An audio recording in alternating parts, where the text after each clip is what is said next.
What's on a whole nother level? Yeah. Had to do it to him. How you been in this game and you ain't got no jewels? How you banging and you ain't got no tool? I'm confused. I ain't like them other dudes, too motivated to ever lose. Goofies be trying to troll my YouTube. Why you shoot niggas that you grew up and went to school? All the hustle I do, nigga, you still want me to lose? Bruh, got that OG game, nigga, he old school. Nigga ain't never paid you, bruh, he still owe you. Heard you wish I got life, what the fuck I do to you? Had to do the job myself and do what the shooters do. I'm confused. And you know I don't like to be confused. That's the recipe for...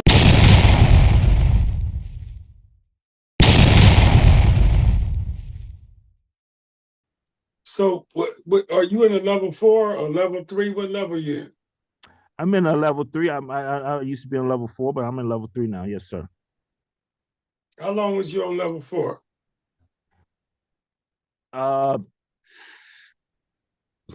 Probably 26 years. Was you ever 26 years on this time? 26 years on this time. I've been doing prison time since the 80s. So you got this is 26 years straight on level 4, yes, sir. But they got this old winky dink shit called a 270. Yeah. So I've been on a 270, which is to me is not a real level 4. It's I would never call a 270 prison a level 4 because I know about when California started their prison construction thing. What they call a 270 is the prison design of a level 3, not a level 4. So I've been on a 270 since 270 level 4 since 2011. So we're talking about 13 years. Have you ever had to stab anybody during your time? Absolutely. I've stabbed people and been stabbed. Yes, absolutely. I've stabbed and been stabbed. Been stabbed in YA, severely bad. Stabbed in prison, in my ear, and I've stabbed people. I'm in the cell by myself. I stabbed a cellie while he was asleep. That was under a different prison number. It was a person that was bigger than me, but just because you're bigger than me, that's what those things are called equalizers for. I don't have to take that bullshit. That is what it is. Oh no, prison is so when I come in my little county jail just now, they slam me in high power, and you got the blacks and the Serranos going at it. In high power, you're cuffed up 24 hours. When I got stabbed in prison, I got stabbed by a Serrano. I got stabbed by a Serrano. The prison guards or the staff was actually searching me.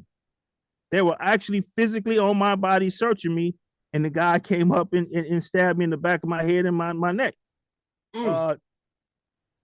In my county jail, you're handcuffed wherever you go. In high power, like I say, this is where they put the head of all those prison gang organizations. I don't want to name them, and people that's fighting death penalty cases. You're handcuffed wherever you go. But now a person going to get a handcuff key, and they're going to use it, come up out their handcuff key or make up a handcuff key while you're handcuffed and stab the shit out you until you die. Right. So that's LA County? Oh, absolutely. That happens all the time. In fact, a good sticking to me is just like a shooting. The way the blood penetrates the clothing, it's no different from a person that actually got shot. A good sticking, a good stabbing. When I went to this prison in High Desert, I wore a towel around my neck for the first 2 years until the prison guards told me I could no longer wear a towel around my neck. Because they got to, well, you always got a towel around your neck. You know what I mean? Somebody took some razor blades and sliced the side of their neck, hit that artery and had to be airlifted out of the prison. And many times people never made it. Right. Oh, no, that wasn't going to be me. So. You just made it a habit to wear a towel every day. Absolutely. I wore a towel around my neck. So you're not going to get an easy, quote unquote, kill shot on my neck. Not to Right. say that I'm doing anything to bring that about, but prison is prison. I mean, you don't have to do anything. I've been in riots with all different type of races in the county jails and in for, let's say, the Chicanos, the Serranos, they'll just get a word, something going on. All they gotta do is get a word from somebody, and they kicking off a riot. What do we do to deserve that? Nothing. They got word from another source to take off on us. Man. So you always have to be on your toes. And then you get certain spots where you got the woods. I really respect the white boys because they have small numbers, but they're like a fist. I remember growing up in prison life, and so I'd rather be around 5 real Crips and 20 bullshit Crips. 5 Crips is that we're gonna be back to back. Our backs gonna be touching one another, defending the the enemy, rather Right. than 20 bullshit Crips that's gonna scatter like water bugs. So the reason why I really like the whites is that they don't allow, when you get in those level 4, they don't allow no weak whites. They don't allow them. They get rid of them. Usually through violence, they get rid of them. So they're not into like blacks and maybe other people, but we'll just use my folks, into having large numbers. They're not into that. They're into more like having a fist, that everybody is solid and they not playing. When they coming with the best of prison weapons. A lot of times these different prisons that are not ran by blacks, the prison guards are giving them the weapons. They give them real knives and all that type of stuff, guns and all type of stuff. That's what you're up against too. The prisons that's not ran by blacks. There's probably maybe two. There's what I mean, like, because of the location of the prison, that's predominantly going to dictate the type of guards that come from to work in the prison. Like I was speaking about High Desert, which was a meal town where they drew from those meal workers who were laid off because you can't cut down trees in California no more. So that's a predominantly all white prison. In fact, see, no one even knows this, because we had a riot, the blacks versus the prison guards.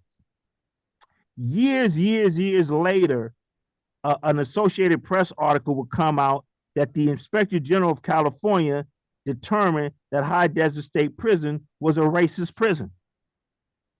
Well, I mean, I could have told you that, but you wouldn't have listened to me. But yeah, I heard they call blacks animals. I think that's a very mild terminology. That's mild of what they call blacks. Yes, I think that's a very mild use of language to describe black folks. What do they call blacks that you heard? I mean, I heard them use the N-word. As far as other races, I heard them call us monkeys. So, we got to deal with all these other. So I remember one time in my LA County jail, during my time, the prison guards was burning crosses. The Chicanos in the woods was hanging, had hangs, nooses and stuff. That became a big old stuff. So let me just tell you this. So we complained to the sheriff that the sheriff people was doing this. We complained to the NAACP. 2 years later, one of the black officers, a young officer, because you're on probation, he stealed a bunch of combs and stuff from the Crips in our little module. He got in trouble. So now they have a hearing on him. He about to get fired. So this black dude, sergeant, said, "Why are you tripping on him when you wasn't tripping on none of these white guys that was hanging nooses and burning crosses in the control booth tower?" in these Crip modules. Oh, this become a big old news item. Now all of a sudden the NAACP wants to get involved. And it's like, what? We've been telling you guys this the whole time. So that was in the 80s. Fast forward to the 90s in Corcoran State Prison, where they would have us do and I wasn't in that prison, but they had doing gladiator fights. And when you in the shoe and you doing gladiator fights, that's not like having a gladiator fight on the prison yard, that big ass yard. You got that gunner in a little cubicle blasting you or have action that's shooting you. People complaining to God knows whoever this was going down. But only until one of the officers said they was doing that did people believe it. And then it became a big on news items. Now all of a sudden people care. So it's been my personal experience that only when we can say that the guards or the officers are doing us dirty all day long, no one's going to hear us. No one's going to believe us. The only thing that is an exception to that is when one of them amongst their own ranks says it, then people believe it. And then if it gets some press coverage saying, that's like I said, I'm in prison for something I didn't do. Person who complained about the police, because I witnessed this and I heard it from other people, planting weapons or planning. I'm the only person with a weapon. Everybody else was drugged en masse. Only until an officer who got busted stealing cocaine out of evidence locker went to trial, got a hung jury, they're about to try him again. Only when he comes forward. Oh, we was involved in planting evidence, and it was a group of us, a gang of us. Oh, now the quote unquote system or society writ large, oh, now it's believable. Now it's true.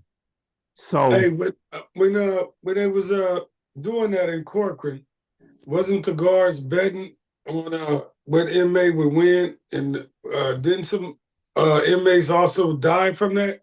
Oh, absolutely. That's the whole purpose of the gladiator fights. The prison guards who's betting. Now we're not talking about black on black fight. We're talking about predominantly blacks versus Chicanos, or blacks versus Hispanics.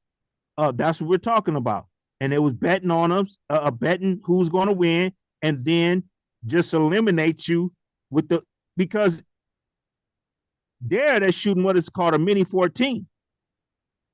So, you're better describe, how small that area is on those little shoe yards.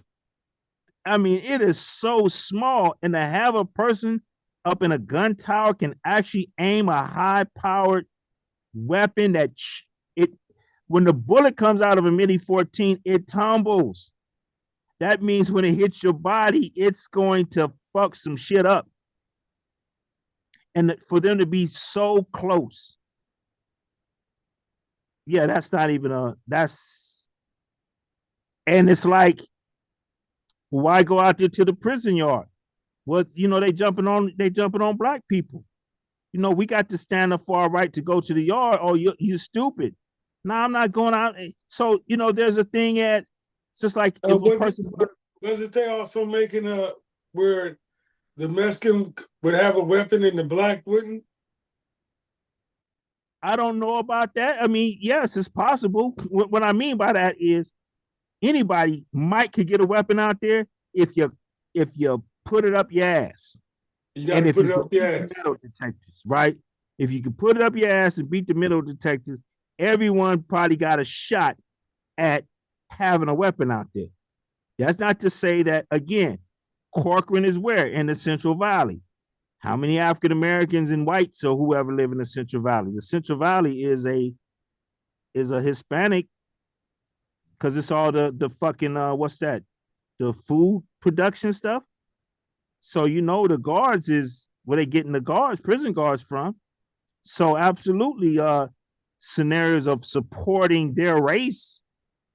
I mean, the guards, for example, I would not work in the prison kitchen. Why I don't work in the prison kitchen? Because I worked in the prison kitchen in Corcoran doing the shoe stuff. And this is what I learned.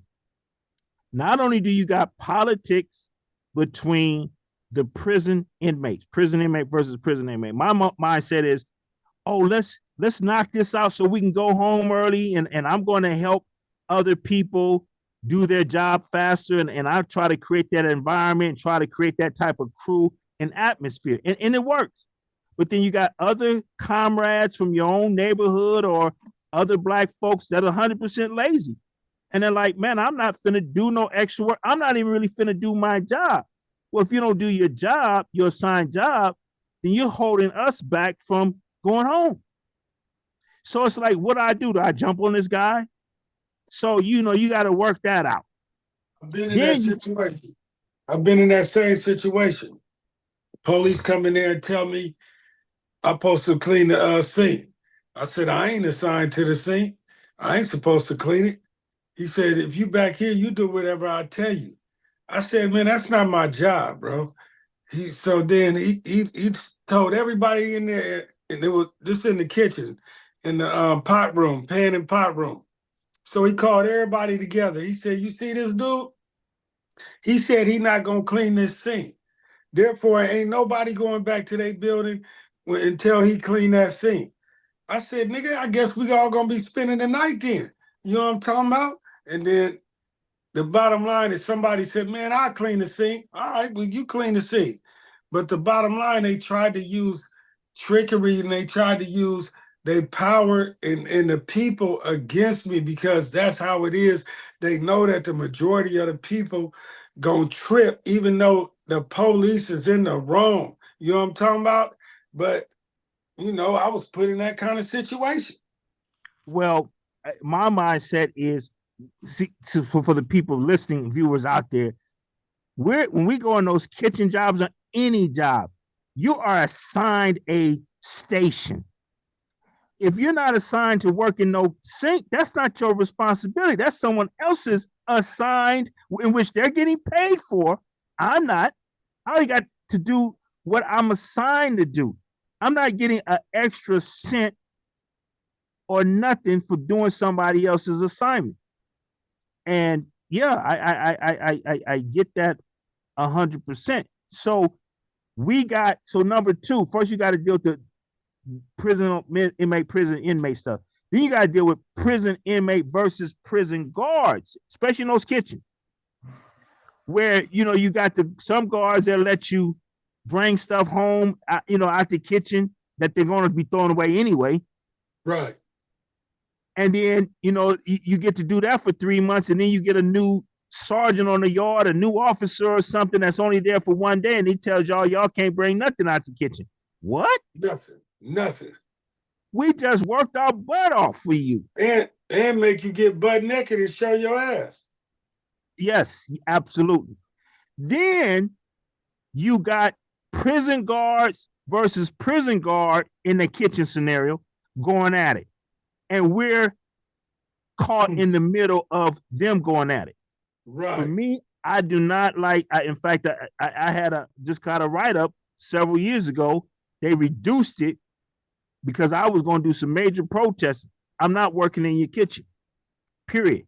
I feel like, as I explained to you, I'm almost 59 years old. I'll be 59 this year.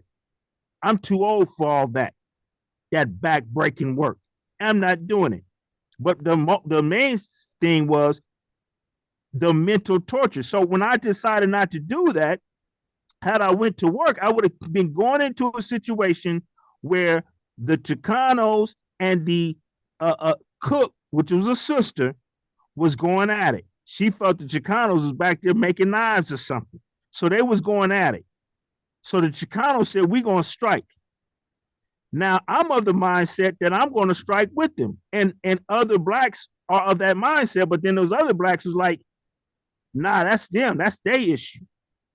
They got to do that on their own. So I would have went to a conflict where myself, because I was raised during time, I was raised by, I'm going to put this out here, I was raised by the ABs and the Mexican Mafia and all these other little organizations like that. And their thing was, We're convicts. You were going to the hole. You didn't have to have nothing. Them other races I just mentioned is going to make sure you're looked out for at the store. They're not tripping on no racial bullshit. You're a convict. So my whole, in me messing with Minister King, when we did that hunger strike, I wouldn't even done the hunger strike if it wasn't for Minister King encouraging us and my own personal background of that we're convicts. We need to support one another. And so I would have went into that type of, eventually the Chicanos did strike. They all got fired. The blacks, some of my friends did not and was pushing against, hey, that's them. And I would have went into a situation where I've been in conflict with my own people because I would have took a different stance or had a different ideology, probably would have got fired with those Serranos, or maybe I if I didn't roll with them, and I'm speaking to you why, because we had this problem. We said, oh, that's them. No, so anyway, it just would have been messy. So it was a good thing I said, fuck your job working in your kitchen, because had I not said that and would have, went along with it, I went into a very messy situation.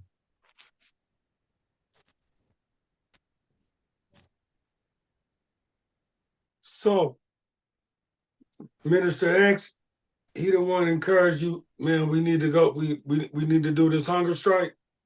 Minister X, working with the Bayview newspapers and others, was telling us what was, because we was in Corcoran together on the main line. We all got kicked out of level 4 180 yards from all over the state, sent to Corcoran.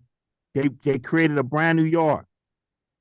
This was before the first, or could have been the second. I think it was I don't know if it was the first or second hunger strike, because it was 3 of them. Well, let's say hypothetically. Well, anyway, Minister King knew that this was going down and was telling us about it, what was going on up in Pelican Bay. And mind you, he's from the Bay, I'm from LA. So, he's telling us about it. And when I was in Corcoran, it did go down. The Serranos went on a hunger strike in Corcoran on the main line. I did not participate in that, but I was curious about all that.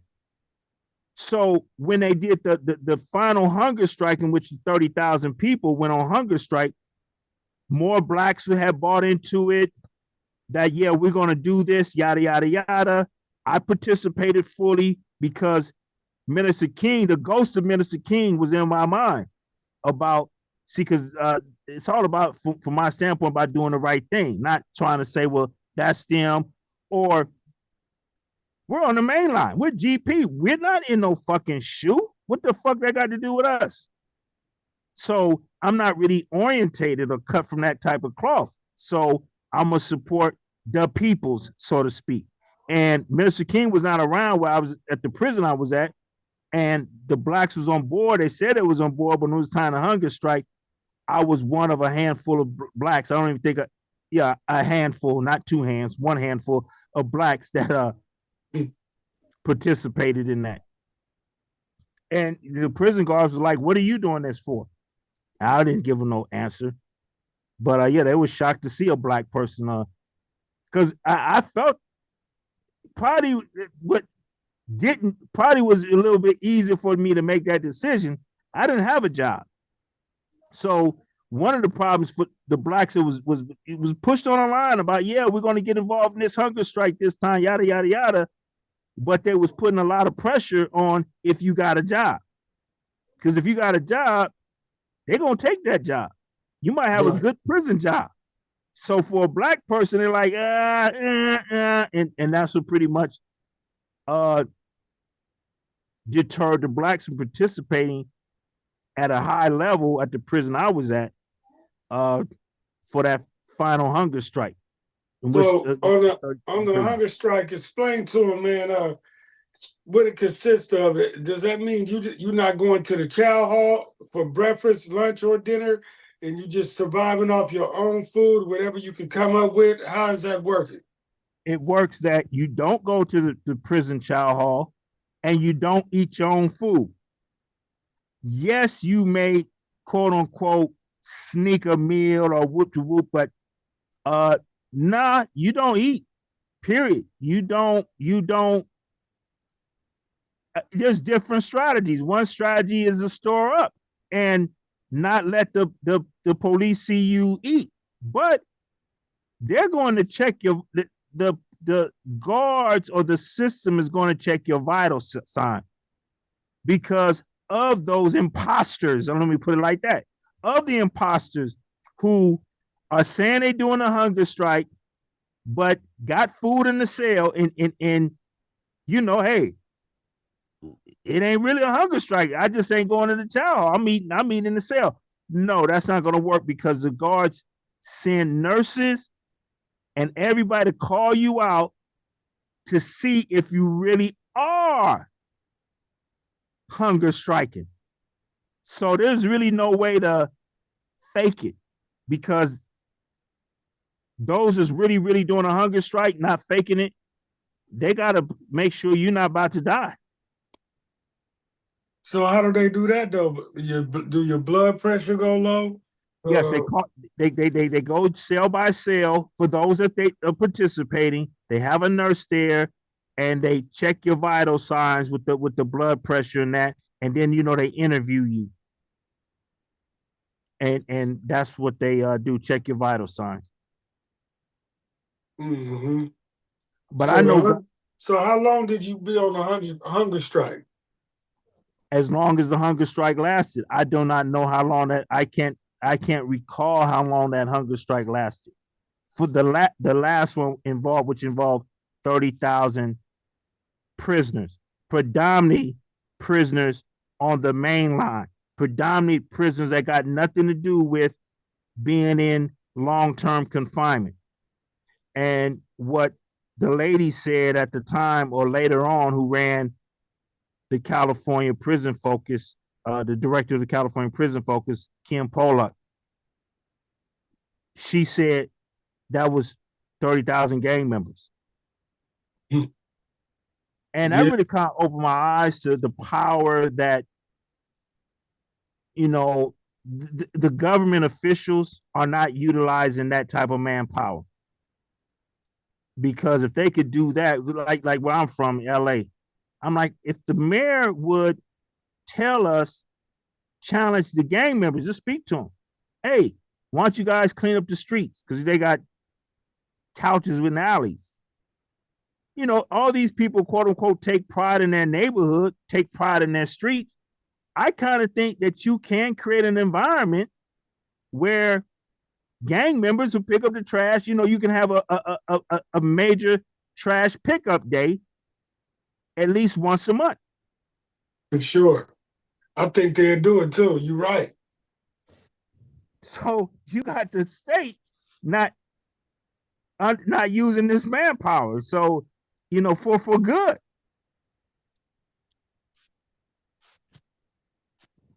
Well, shoot, man. You didn't pointed out a lot of good topics, man. And man, I'm really liking your mindset. I'm digging it. It's obvious, you know what I mean? You're very studious, you know what I'm saying? You got some intellect about you. But we about to bring this to an end. So, if there's anything you want the people to know, man, go on and give them your outro. Tell them about your artwork and let them know how they can get it, man. Okay, well, this is my outro. So earlier in the month, they had Women History Month, and I had an online exhibition called "Her Story Through His Eyes." C-Note celebrates Women History Month. Women History Month is every March, right after Black History Month. Well, in every April is Black Women History Month, and I had an online art exhibition called Black Shero. C-Note celebrates Black Women History Month. This August in 2024, I will be a part of an exhibit, and we're looking for other people to be part of an exhibit on the 45th anniversary of Black August. So we're going to be having an online art exhibition, not just art, writings, and other things related to Black August. So from my understanding, the website is being built. Is I think blackaugust24.com. And that's what I'm into. I'm an artist behind the wall. I do like a lot of stuff. I was involved in the push for women prisoners in California to get paid reparations because they was the government, the prison authorities was forcefully, without their knowledge, sterilizing the women in prison here in California. And I was part of a movement to help them get paid reparations for those to apply. I've been a part of a lot of little things behind the wall as far as art and raising awareness of, especially with the women. I did one piece called Strange Fruit of a Woman Hanging in a Prison Bar, because down in CIW, they had the highest rate of suicide in the nation as far as prisons go. So I'm constantly trying to use my voice in that way. Like I say, if you look up the term King of Prison Hip Hop, that's a crown I've been crowned. People may not understand that, but see, when hip hop in its earlier infancies, like in the early 80s from the East Coast, not before it hit the West Coast, the East, that's the reason why they had a beef between East Coast, West Coast riders. West Coast had a beef with East Coast riders from the source, because in the early 80s, when the people was writing those rap lyrics, you called them news reporters. So we want to define, from my standpoint, we want to define gangster rap. Well, to me, the first gangster rap is The Message by Grandmaster Flash. Don't push me. So you see what I'm saying? So For sure. If we're talking about the rappers was the news reporters, and when Eazy-E was just merely telling their story, what they see. And they were talking about the police brutality, but they also was talking about if we was at a house party and you stepped on my biscuits or something, you was gonna get a sock in the jaw. And so anyway, all they was doing was telling, and that was called the community reporters, because mainstream America would not report on, just like they don't report on what's going on inside these prisons. It was not reporting on what was going on in Black America, and they still don't. Right. And so I just want to end that there. Thank you so much, GP, for this opportunity. Man, it was wonderful. Now, one thing I do want you to do that I end up asking you a question, so you never got to say it. Man, go on and tell us that poem, man, you made. What poem is that about? That poem is 8 minutes long. It's 8 minutes long. I would have to probably dig it up somewhere, but all you got to do is just. I thought you said you was gonna tell us about a poem you had made, and I had interrupted you. No. No, I was telling you that I wrote a poem. It's 8 minutes long, because I would write what I call epic poems, super long poems. One poem that just about to give me another interview, it was called super long. It's called The World's Greatest Threat: Being Black with Self-Respect. And if you're a Black person and you got self-respect, you kind of know people don't like that. So no, the poem I was telling you about earlier was called It Must End: Black Women Against Black Men in the Pens, or something like that. Right. Okay, well, for sure. Well, And yeah, so, man. Oh, go let me ahead. just say this real fast. If you guys want to find out about me, just type in on Google, type in prison artist C note like $100 bill, and you will find everything you need to know about me. For sure. I hope y'all got that, man. Interesting dude, man. I might have to come back for a part 2, man. I know you got a whole lot left in you, man. You know what I'm saying? But we're gonna double back, man. This is GP the Beast. This is Uncut No Smut TV. You know, where we come with the realest content. You know what I'm saying? We got a whole lot of love from LA. Y'all already know I love LA, man. Lala got love for me, you know what I'm talking about? And we tapping in, man. Don't matter what you is. Blood, Crip, you know what I'm talking about? Don't matter. It's Shout It Out. It's Soldiers, you know what I'm talking about? It's Uncut, No Smut. Yeah, you got action. Shout it out. We out, bro. I salute you. So My other nigga got at my bitch, I never spoke about it. In return, I fucked this bitch and made a joke about it. We settled the shit, we smoked and had a drink about it. We dapped, saluted, and decided not to speak about it. These niggas keep testing me and I always beast about it. So I had a word with God and ask him what he think about it. What you think, God?